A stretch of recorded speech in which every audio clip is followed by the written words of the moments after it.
시간이 되었습니다. 이 시간 우리 살아계신 하나님께 기도하시면서 주님께로 나아가겠습니다. 기도하겠습니다. 하나님 아버지, 주님은 살아계시고 오늘도 우리와 함께 하시며 이미 내 안에 아버지의 거룩한 나라를 이루신 주님인 줄로 믿습니다. 우리가 수요일 함께 모여 예배드립니다. 하나님, 이 시간 이 자리에 좌정하시고 우리 가운데 주인 되시며 주님을 의지하는 모든 백성들 가운데 함께 하셔서 이끄시는 역사 있게 하여 주시옵소서. 예배의 모든 시종이 주님 앞에 있습니다. 감사드리며 예수님의 이름으로 기도드립니다. 아멘.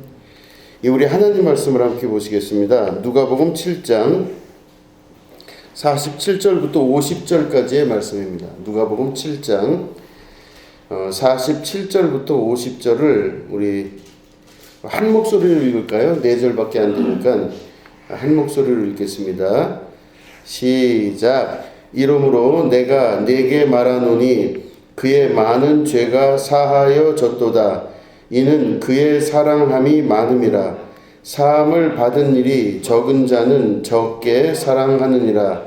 이에 여자에게 이르시되 내 죄사함을 받았느니라 하시니 함께 앉아있는 자들이 속으로 말하되 이가 누구이기에 죄도 사하는가 하더라. 예수께서 여자에게 이르시되 내 믿음이 너를 구원하였으니 평안히 가라 하시니라. 아멘. 오늘은 네 믿음이 너를 구원하였느니라 라는 제목 가지고 함께 말씀을 나누도록 하겠습니다. 예수님을 만난 이 죄 많은 여인이 예수님의 발에 향유를 붓고 그리고 자기 머리카락으로 그 예수님의 발을 막 이렇게 닦은 사건, 이게 바로 지난주에 있었던 그 말씀입니다. 그런데 오늘 말씀을 보면 그 이야기의 이제 마지막 부분을 예수님이 말씀하시는 그 장면이 오늘 우리가 읽은 본문의 말씀입니다. 여자에게 이르시되 내 죄사함을 받았느니라 이렇게 말씀을 하셨는데 그 말씀할 때 사람들이, 옆에 있는 사람들이 속으로 말하되 이 사람이 도대체 누구이기에 죄도 사하는가 이렇게 말을 합니다. 근데 그 당시에 죄를 사하는 모든 권세는 사람에게 있지 아니하고 오로지 하나님에게만 있다 이렇게 사람들이 알고 있는데, 예수님이 죄를 사하는 걸 보니까 예수님이 도대체 누구이길래 하나님만 죄를 사할 수 있는데 그 권세를 저분이 누구이길래 가지고 있는가라고 질문을 하는 거겠죠. 왜냐하면 그 당시의 사람들은 예수님의 겉모습만 보고 요셉의 아들, 마리아의 아들이고 또 시골에서 태어나서 있었던 젊은 청년으로 밖에는 인지를 할 수 없었기 때문에 하나님께서 보내신 예수님을 그들은 하나님의 아들, 곧 독생자이며 그리스도이시며 하나님 자신이라는 것을 전혀 알아볼 수가 없었던 겁니다.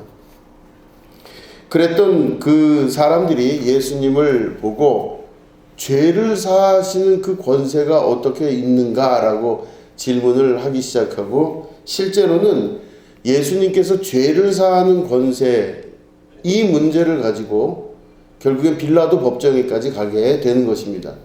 예수님이 죄를 사할 수 있는 권세가 있는가?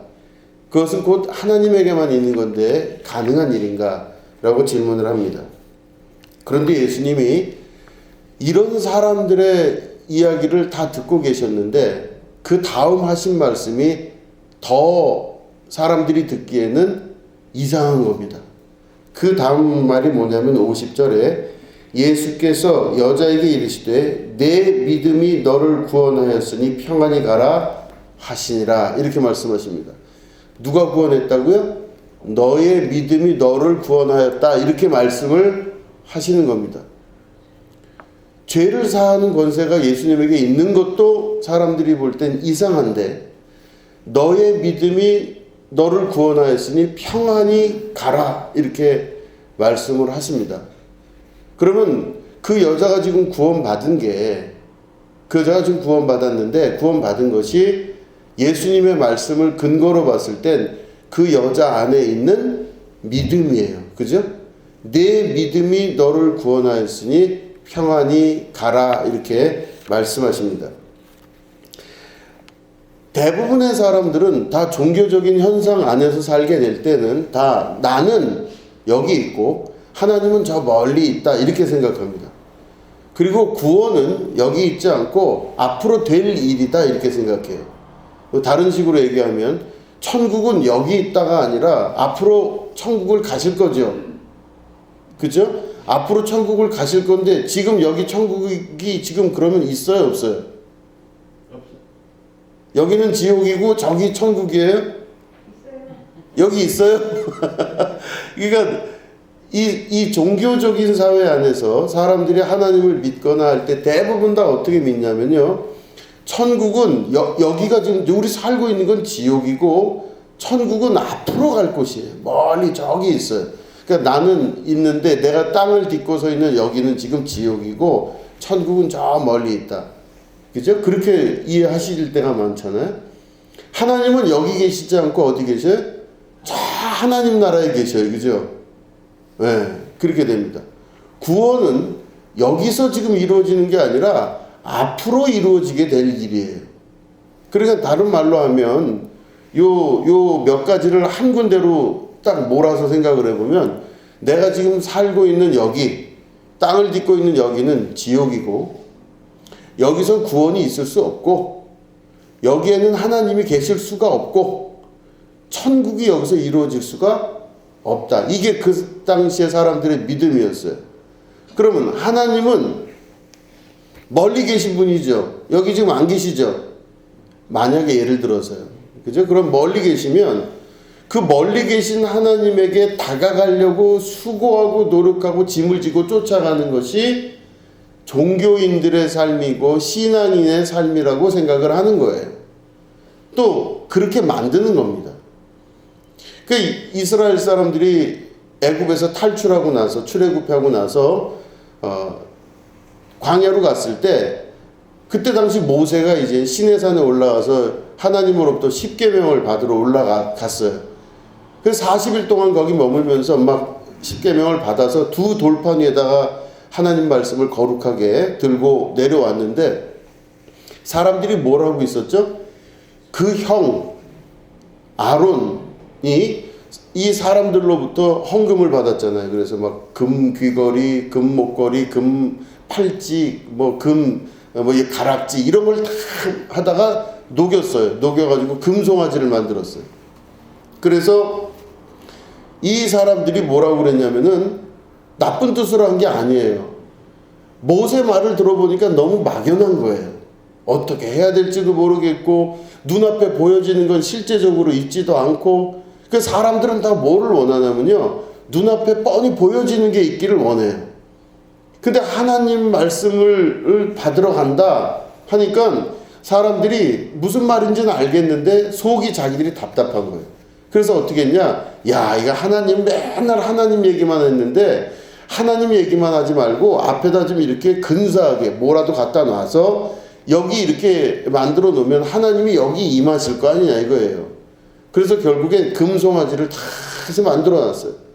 그랬더니 모세가 어떻게 했죠? 잘했다 그러지 않았어요. 모세가 돌판을 탁 깨고 다 그냥 하나님 저들을 쳐서 그냥 죽이는 게 낫겠습니다. 이렇게 모세가 성격이 아주 급한 거죠.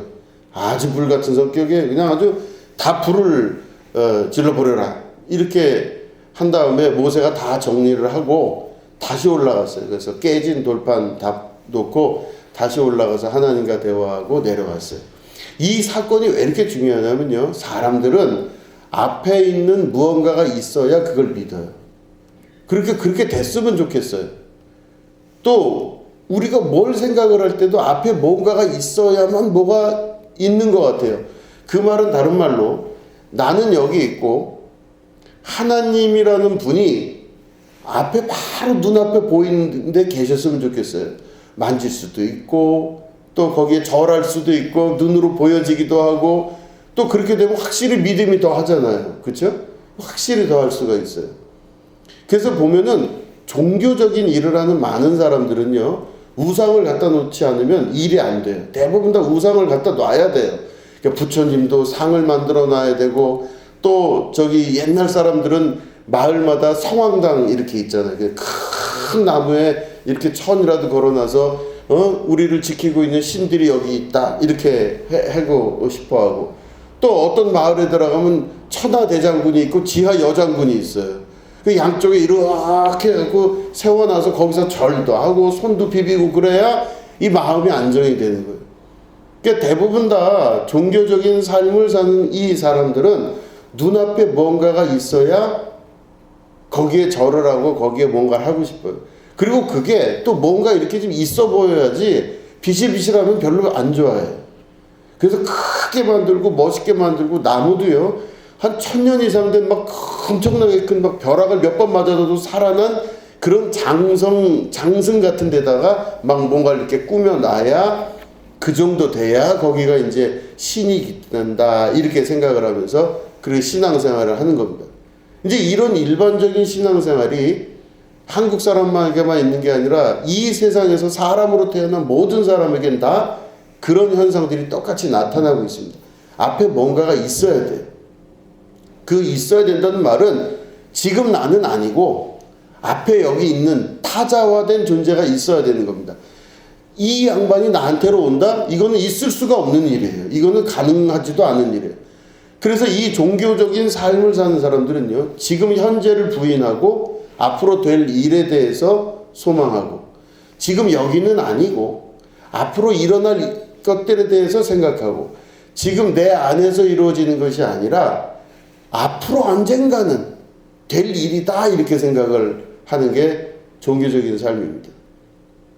그러면 그 안에서 이단이 나올 수 있을까요, 없을까요? 나오죠.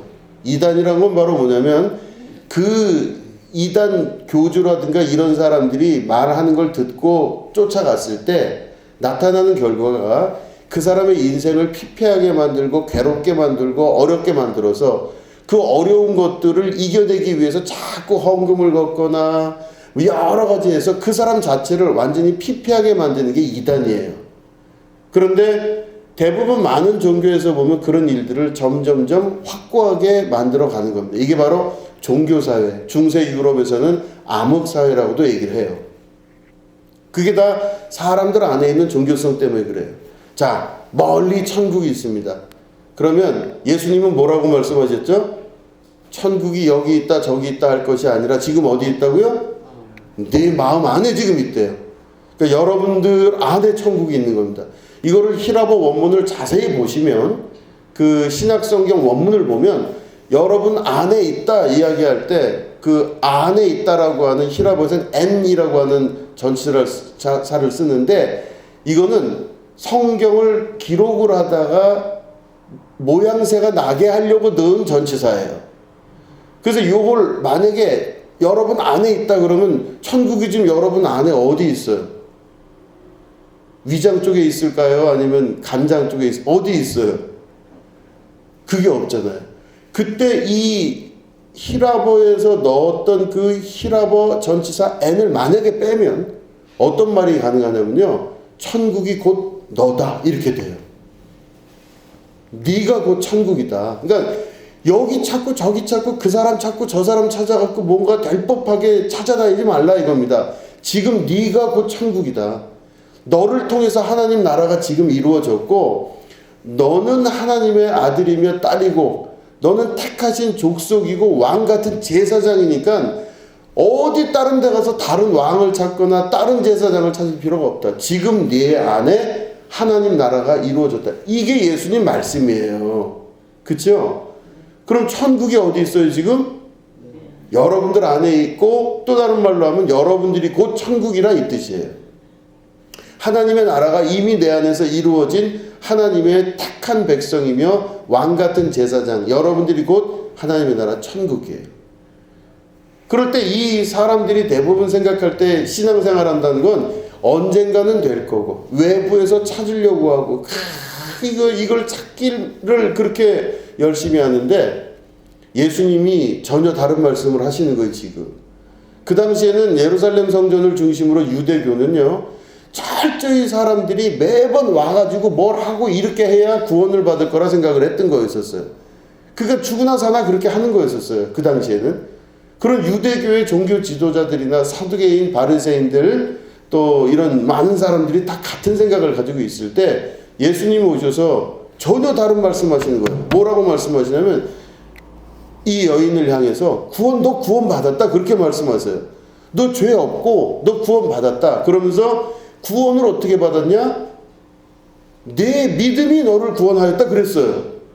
야, 그러면 내 믿음이 너를 구원하였다 그러니 믿음이 지금 누구에게 있어요? 이 여자가 이렇게 구원받은 여자가 이 죄 많은 여인이 있는데 이 사람의 믿음이 지금 어디 있어요? 저 멀리 있는 게 아니죠.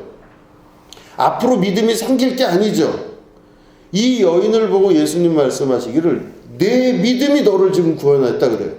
거기에는 야 내가 너를 구원했으니 잘 알고 있어라 이렇게 말씀을 안 하세요.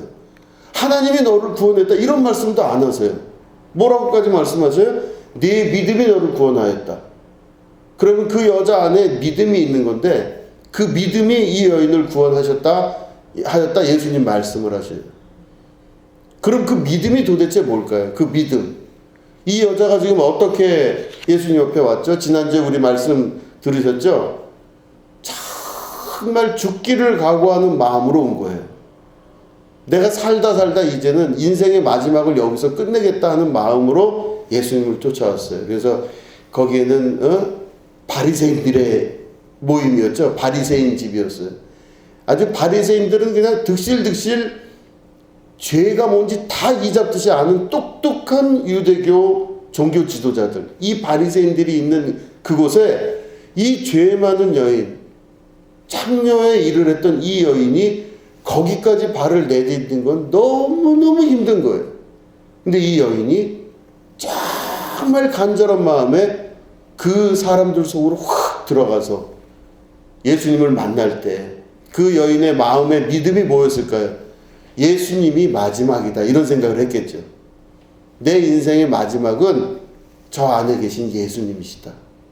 그리고 이 여인이 그 예수님을 만나러 들어가요. 그럼 이 여인의 마음 안에 있는 간절함과 믿음은 바로 뭐냐면 내가 여기서 만약에 이 예수님이 아니다라는 생각을 요만큼이라도 하면요, 이 여자가 만약에 실수를 해서 이 예수님이 구원자가 아닌데 그리스도가 아닌데 잘못 알고 들어가요. 만약에 그 사람들 사이에서 이 여인이 그 몸을 파는 여자라는 게 또 죄인인 게 걸려요. 이 여자는 어떻게 돼야 돼? 길거리 그냥 끌려 나와가지고 어떻게 될지 모를 사람이 되는 거예요. 목숨 걸고 그 예수님을 쫓아간 거예요. 간절한 마음으로 이 예수님이 유일하신 한 분이다. 나를 구원할 이분밖에 없다라고 그냥 그 안으로 들어갑니다. 그럴 때 그 여인 안에 있는 믿음이 있었던 거예요. 믿음은 바로 뭐냐면 예수님이 유일하신 구원자이시다. 내 인생의 마지막은 예수님이다. 내가 여기서 예수님 만나서 죽더라도 나는 후회함이 없다. 모든 게 여기서 맞춰지더라도 나는 아무런 후회도 없다. 오로지 예수님 한 분밖에 없다. 이게 믿음이었던 거예요. 그러니까 예수님이 그리스도라는 명확한 자기 안에 믿음이 있기 때문에 그 믿음으로 이 여자가 한 발짝 한 발짝 발을 옮기고 자기의 향유 옥합을 깨서 예수님께 부으고 엉엉엉 울면서 그 발을 씻길 수가 있었던 겁니다. 그럴 때 예수님이 너의 행위가 아니라 내 믿음이 너를 구원하였다. 다시 말해 네 안에 있는 그 믿음은 곧 하나님 안에 있는 믿음과 똑같은 믿음이다. 이 뜻이에요. 이 피스티오라고 하는 믿음이라고 하는 건요, 하나님 안에 있는 믿음입니다.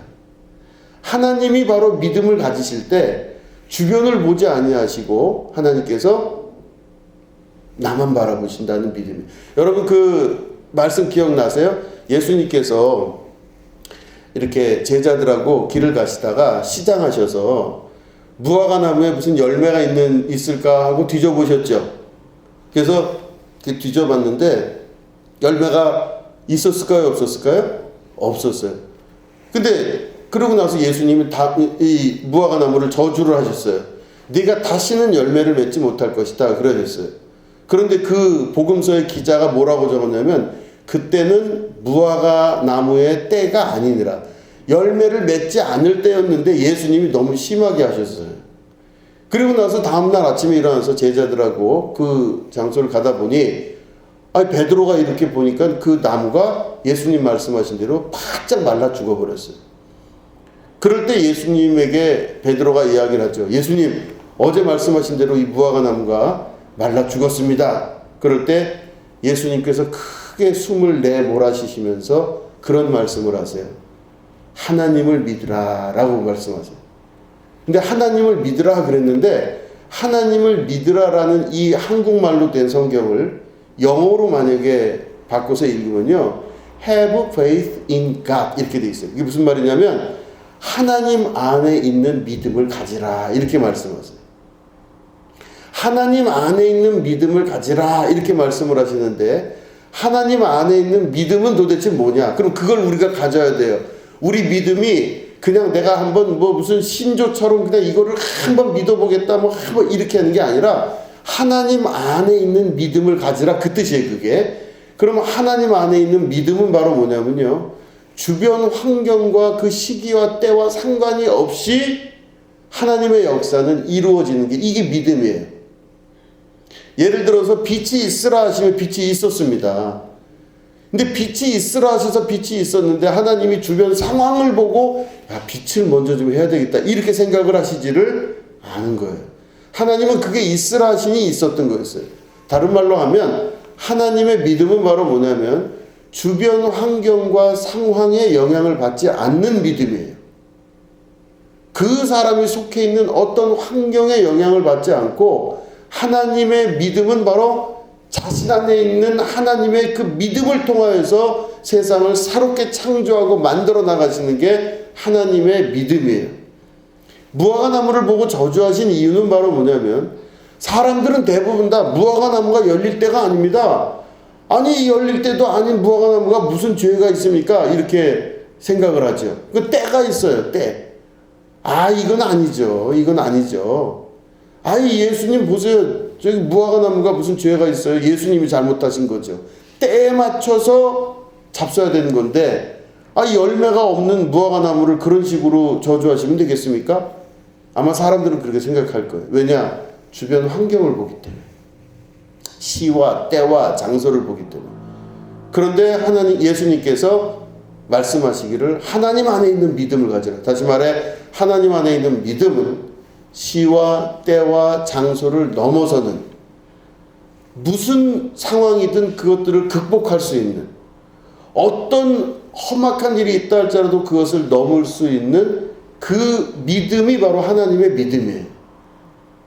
태산을 넘어 험곡에 가도 빛 가운데로 걸어간다고 하는 것은 수많은 환경적인 요인들이 내 주변에 꽉 찬다 할지라도 하나님의 믿음을 소유한 사람들은요, 그 때와 장소와 환경과 모든 것들을 이겨낼 줄 아는 자들이에요. 그렇기 때문에 환경을 보지 않고 때를 보지 않고 내 안에 있는 믿음은 오로지 한 분 그리스도만 볼 수 있는 믿음이 있는 거예요. 하나님의 믿음은 바로 뭐냐면 그래서 우리를 향해서 하나님이 그 믿음의 눈으로 저를 믿고 계시거든요. 그러면 하나님은 지금 누구를 바라보시냐면 정진우 목사를 바라보세요. 그러면 하나님이 정진우 목사를 바라볼 때는요, 제 주변에 있는 환경이나 제가 가지고 있는 어떤 다른 것들을 보시질 않고 저만 바라보세요. 그렇기 때문에 하나님은 저를 사랑하시고 축복하시는 거예요. 만약에 하나님이 정진우 목사의 주변을 바라봤다면 사랑할 만한 일이 많지 않아요. 아이고 저 어떡하나 이런 생각이 들 때가 많을 수도 있어요.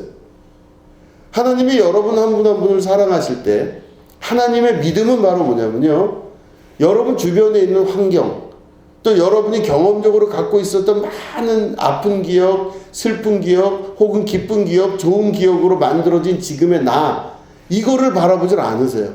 하나님 지금 뭐만 바라보냐면 여러분만 바라보세요.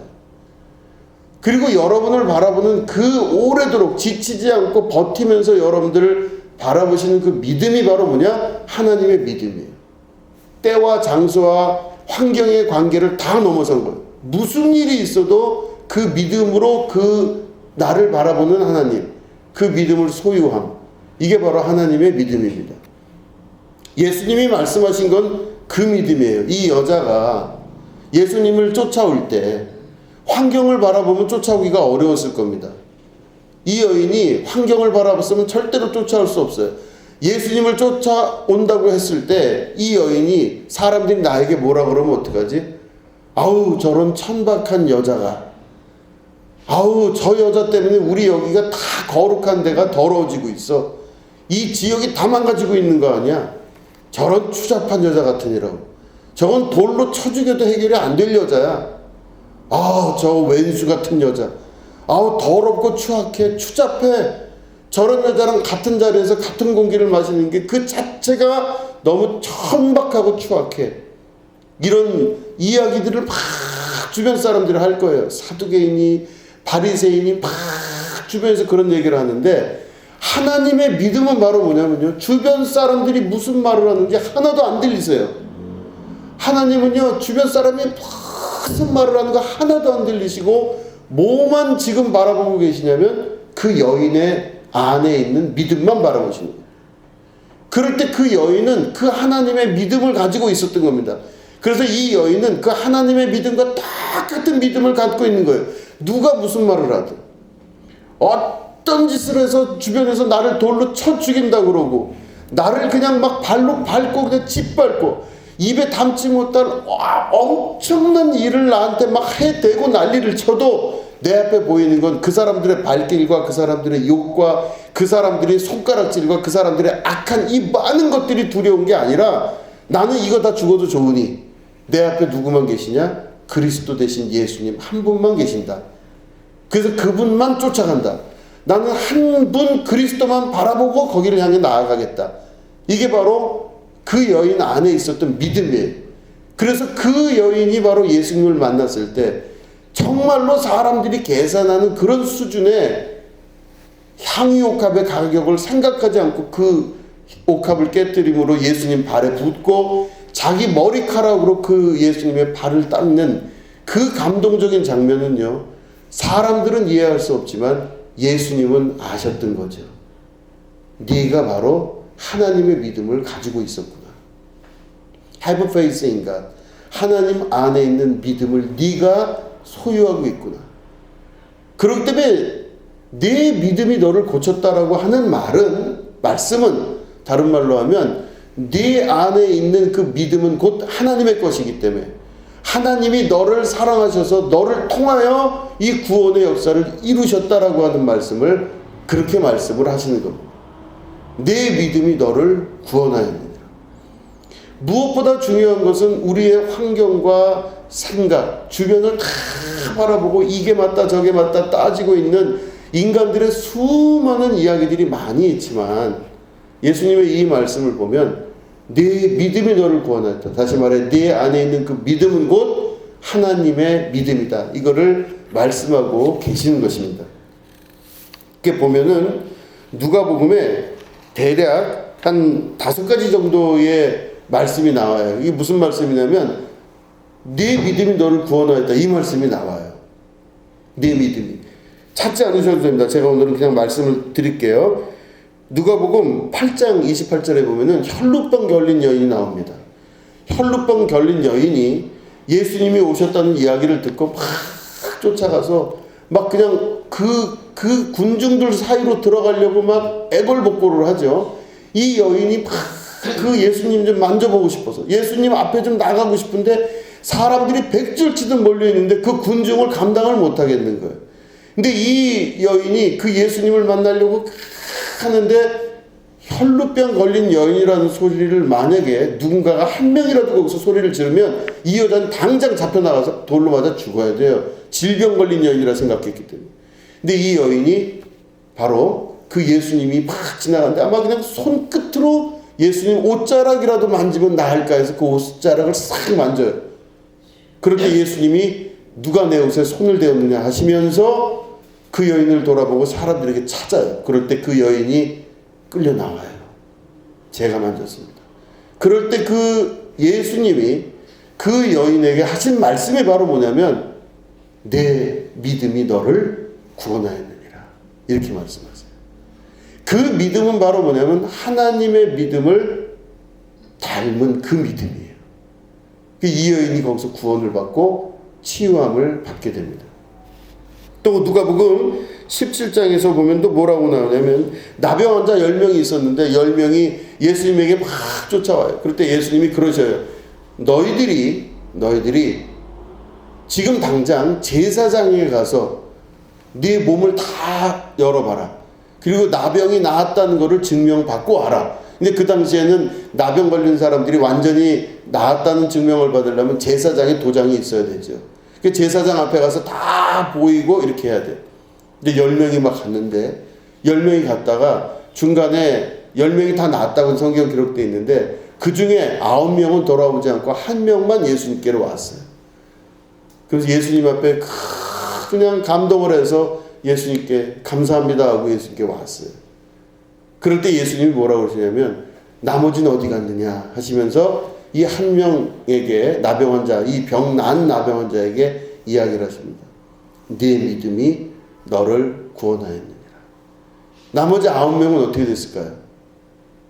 병이 났지만 구원에 대한 언급은 없어요. 영혼의 구원은 바로 어떻게 됐냐? 너의 믿음 안에서 구원을 이루었느니라. 이 말씀을 하십니다. 이런 걸 보면 기독교의 발전사 중에서 가장 중요한 부분이 바로 뭐냐? 이 말씀이 굳이 왜 9명은 안 오고 1명 온 이야기를 하셨을까? 이게 보면 기독교적인 구원사 안에서 보면요. 그 사람의 인격이 굉장히 중요한 겁니다. 믿음과 함께 굉장히 중요한 덕목 중에 하나가 바로 뭐냐면 믿고 예수님을 그리스도로 시인하며 이제는 자기가 과거에 살던 방식대로 살지 않고 그 사람의 인격이 전인격적으로 변하는 상태를 말하는 것이죠. 그죠? 나머지 9명은요, 병만 나면 됐어요. 이게 우리 물으로 치면은 어떤 사람은 그냥 돈만 좀 벌면 됐고, 어떤 사람은 이 문제 해결되면 됐고, 누구는 어떤 문제 해결되면 됐고, 문제 해결되는 게 문제가 아니잖아요, 지금. 예수님은 문제를 해결하기 위해서 오신 것보다 더 큰 구원을 이루기 위해서 오셨는데, 나머지 사람들은 문제 해결되고 나면요, 아무 문제 없어요. 굳이 교회 다니는 이유가 뭐가 있어요? 문제 있으면 문제를 해결하는 게 중요하지 구원하고는 관계가 없다고 생각해요. 그러니까 10명 중에 9명 그냥 가버리고 1명이 돌아왔는데 그 돌아와서 예수님을 그리스도라고 찬양하는 이 사람은 바로 내 믿음이 너를 구원하였느니라. 이렇게 예수님의 선포를 받게 되는 것입니다. 세 번째 바로 뭐냐면요. 어떤 눈먼 사람이 있어요. 맹인이죠. 이 맹인이 바로 예수님이 지나가신다는 소리를 듣고 막 사람들 사이에서 막 그냥 소리를 질러가면서 팍 쫓아옵니다. 쫓아와요. 그러니까 눈이 안 보이니까 소리로만 판단을 하니까 아마 예수님이 어디쯤 계실 거라고 사람들이 몰려가는 소리를 듣고 쫓아가니 정상적인 사람들도 예수님을 만나기가 어려운데 이 맹인이 얼마나 힘들었겠어. 부다치고 깨지고 넘어지고 아마 그랬겠죠. 주변 사람들이 이게 뭐냐 그러고 아마 함부로 했을 수도 있어요. 막 소리를 지릅니다. 안 되겠으니까 소리를 지르는 거예요. 그죠? 그래서 뭔데 소리를 지르는데 뭐라고 소리를 지르냐면 이 맹인이 예수님은 지나가고 있는데 사람들 사이에서 자기가 도무지 예수님께로 다가갈 수 없으니까 소리를 지르는데 뭐라고 지르냐면 다윗의 자손 예수여 하고 소리를 질러요. 그 당시에 다윗의 자손 예수여라고 하는 뜻은 바로 뭐냐?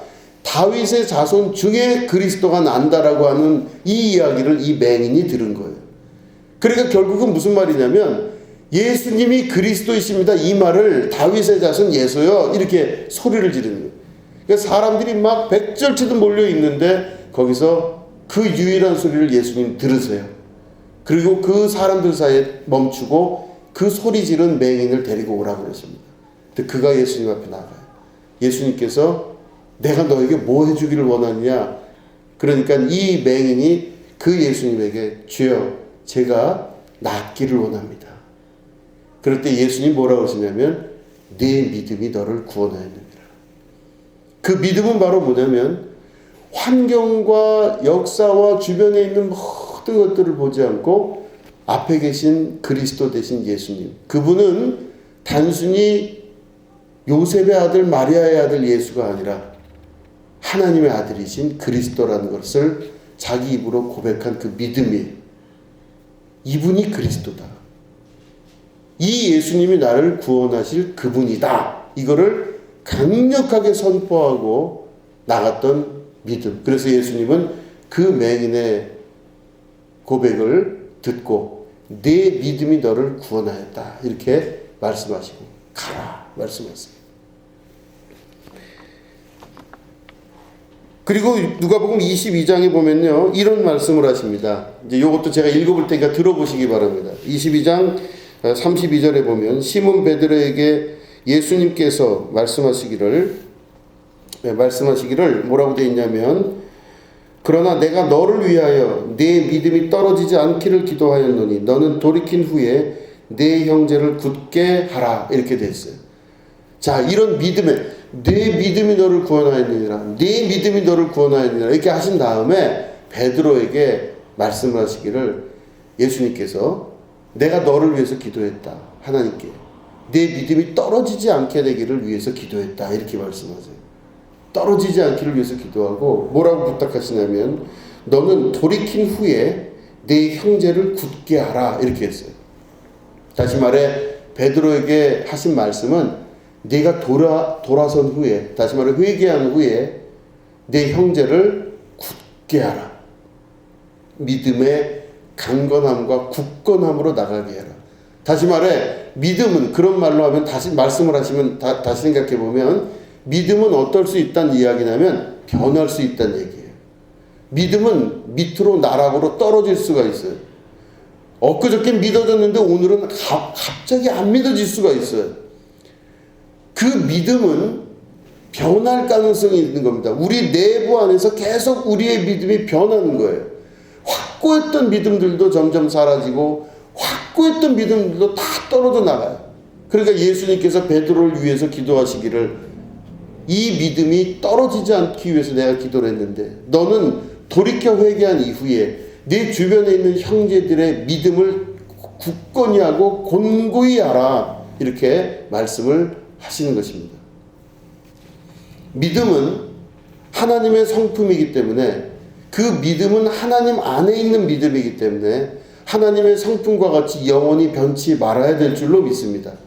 이 믿음을 소유하고 지키고 간직하고 중히 여기는 사람들은요, 하나님의 나라와 천국이 확장되고 이루어진다는 것을 내 눈앞에서 목도할 때가 반드시 오게 되는 것입니다. 우리는 지금 현재 3차원 세계에 살고 있기 때문에 우리가 보는 것은 눈으로 보여지는 것과 귀로 들리는 것, 시간의 제약을 받는 삶을 살고 있습니다. 그렇기 때문에 이게 전부라고 생각을 하고 있는 게 우리들의 인생이지만 하나님의 나라에서는 다차원적인 세계입니다. 거기는 3차원이 아니라 4차원, 5차원, 6차원의 세계가 있기 때문에 옛날에 있었던 일이 지금 있게 되고 지금 있는 일도 앞으로 있게 될 텐데 그건 우리에게 있는 일이지 하나님의 나라에서는 지금 동시에 이루어지고 있는 사건일 수가 있는 것이죠. 그렇기 때문에 우리는 3차원의 삶을 살고 있지만 4차원 이상의 다차원의 믿음을 갖고 계셔야 됩니다. 그 믿음은 하나님은 영원하시고 하나님의 믿음은 주변 환경과 시간의 제약을 받지 아니하시며 내가 지금 구한 것은 이미 받은 줄로 믿으라 하시는 것은 시간의 붕괴를 의미합니다. 하나님의 나라는 그래서 내가 이미 구하기 전에 이미 여기 있는 걸로 아시는 하나님이 준비해 주시고 역사하는 삶을 사는 삶입니다. 그렇기 때문에 우리가 그 변치 아니하시는 하나님의 믿음을 영원히 소유할 수 있고 강건하게 붙들고 내 안에 믿음이 떨어지지 않도록 내 믿음을 강력하게 붙들 수 있는 그런 신앙의 결단과 수고가 있으셔야 돼요. 내 믿음이 없어지게 되면 마귀가 좋아합니다. 마귀는 오로지 목표가 뭐냐면 내 믿음이 사라지는 거예요. 그래서 눈으로 보이는 것과 손으로 잡혀지는 결실이 있지 아니하면 뭐하러 내가 예수를 믿고 이런 생각을 하게 되겠죠. 그러나 이 공고한 믿음이 내 안에서 영혼과 영혼까지 이어지게 될 때 하나님의 나라가 빛 가운데 내 속으로 임하고 내 안에 이미 천국이 이루어지는 축복과 은혜가 이루어지게 되는 것입니다. 여러분, 믿음을 소유하시고 또 믿음을 간직하시고 예수님이 우리 한 사람 한 사람을 볼 때 우리의 환경으로 보시는 게 아니라 내 안에 있는 하나님 형상 닮은 믿음으로 보신다는 것을 오늘 말씀 통해 들으셨으니 여러분 안에 있는 믿음을 예수님께 보이시고 또 예수님이 여러분 믿음을 통하여 내 믿음이 너를 구원하였느니라. 이런 축복과 은혜가 여러분들에게 있으시게 되기를 주님의 이름으로 축원합니다. 기도하겠습니다. 하나님 아버지, 하나님의 믿음을 간직하기 원합니다. 내 믿음이 너를 구원하였다 하신 예수님의 말씀을 우리가 들었습니다. 우리 이 말씀 믿고 의지하며 내 안에 이미 하나님의 나라가 이루어졌다 하시는 그 말씀을 살아내게 하여 주시옵소서. 믿음을 소유하고 간직하고 지키게 하시고 영원 가운데 임하시는 하나님의 역사를 체험하는 축복의 자녀들 될 수 있도록 하나님 인도하여 주시옵소서. 감사드리며 예수님의 이름으로 기도드립니다. 아멘.